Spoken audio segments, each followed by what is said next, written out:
This was our hotel in Hong Kong. We are on the 36th floor. We booked this hotel 2 months before our trip, and this hotel was very close to substation and in the heart of the city, where you can see all the commercial areas. We had a complimentary breakfast at the lobby.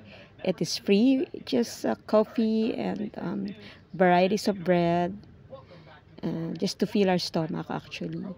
Afterwards, we walked from the hotel to the ferry boat station because that day we bought a ticket from Hong Kong to Macau.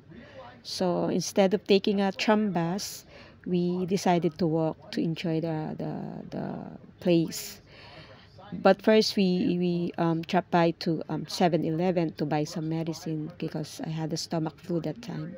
So this is the ferry boat station. There are some Filipinos too. It was fun to see that we're not alone there because we really don't know what are the procedures and how to get to the ferry boat station. So luckily we got there safely. Just me and my daughter. We enjoyed the view. Let's go before entering. Better early than late. Station. We have to pass by the immigration also to present our passport and our Hong Kong visa.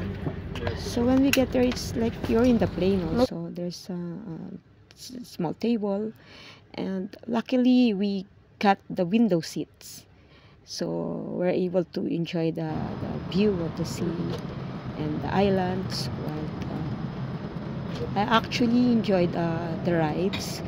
First, because it was the first time that I went with my daughter after many years. And she was the one who arranged this trip from the ticket booking and all. So there we arrived in Macau on time after 45 minutes. First, we have to drop by to the immigration, to the border between Hong Kong and Macau.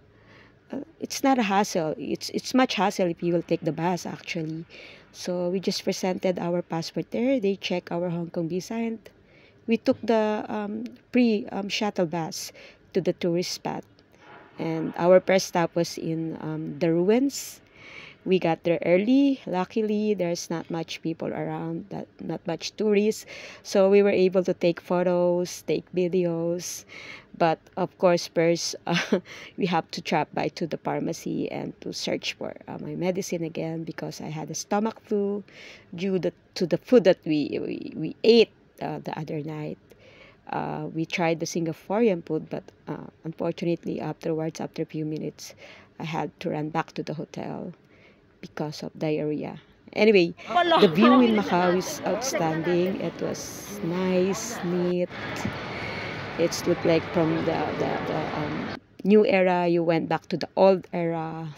The buildings were old, but it was fun. It was, seems like you're in the other, what do you mean that? Other place. Like if you are bored or stressed, you will surely feel relaxed in this place. So we walk around first and enjoy the view. We passed by the street where the stores were offering free food trays. We enjoyed it a lot actually. Before we reach our destination, we were full already. So we tried all the food. 168 for one of this. We'll come back. After about 20 minutes of walking, we reach our destination. They call it the ruins. Actually, I thought the ruins is only in Japan because I've been there. It's much bigger than here in Macau, but the view is really nice. There's a lot of tourists on that time, so we were able to ruins. take Total a hindi few tayo makapagpa-picture photos of the place. Ang daming tao kasi. It was nice. Umaga pa yan, ha? Ako tara. We had to climb up to get there and We're enjoy falling down. the view inside. It was often for tourists actually, but of course we have to take few photos outside and at the entrance also, because this will be the probably first and last that we will go to this place, so we much as well enjoy it.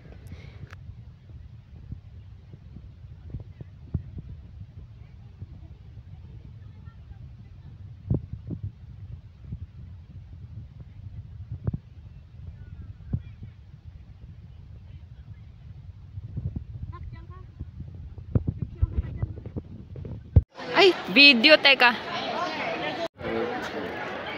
Nako, abang alang tao. Yung pala may hagdan, pwedeng umakyat anak sa taas. Bawal daw.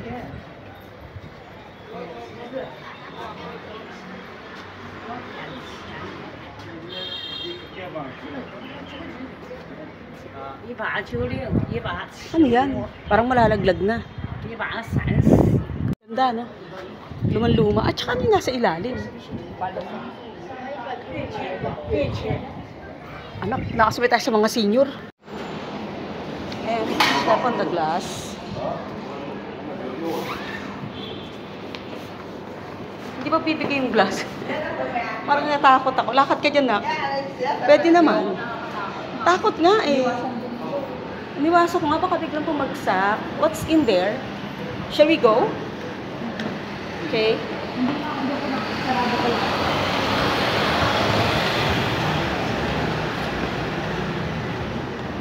Parang hindi na tayo makakalabas ng buhay dito when we enter. Ha? Ano yun? Ano? Libingan. Oh, really? You wanna go inside? Picture mo ako dyan sa crib. Okay. Natatakot ako. Sa two.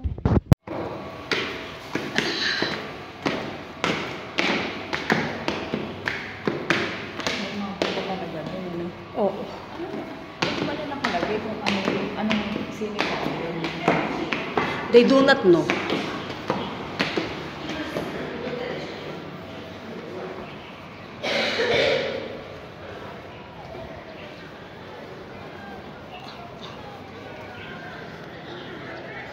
Ayan, dyan nagpa-picture si Rory.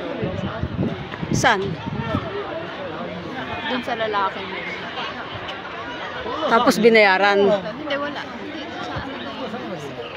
Sa ano na yun? Sa statwa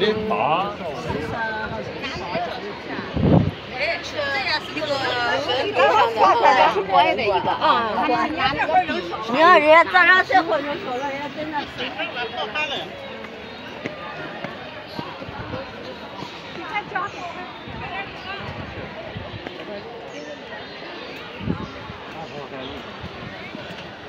Upo nga muna tayo. Sige.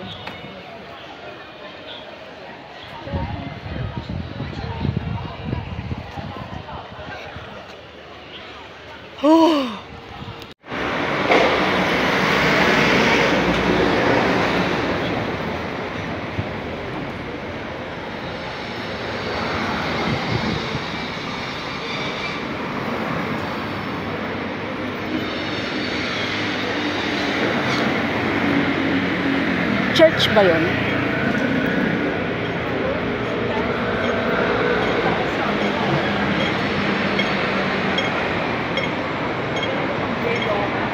I think we can. Tapos bigla na disgrasya, ano, nasa jaywalk. Are we going up? Circle Square? Okay. Natatawa lang ako in fairness sa Jollibee. Tinatangkulin talaga sa kahit sa natin. Eh, no, may Chicken Joy din sila eh. Ikaw na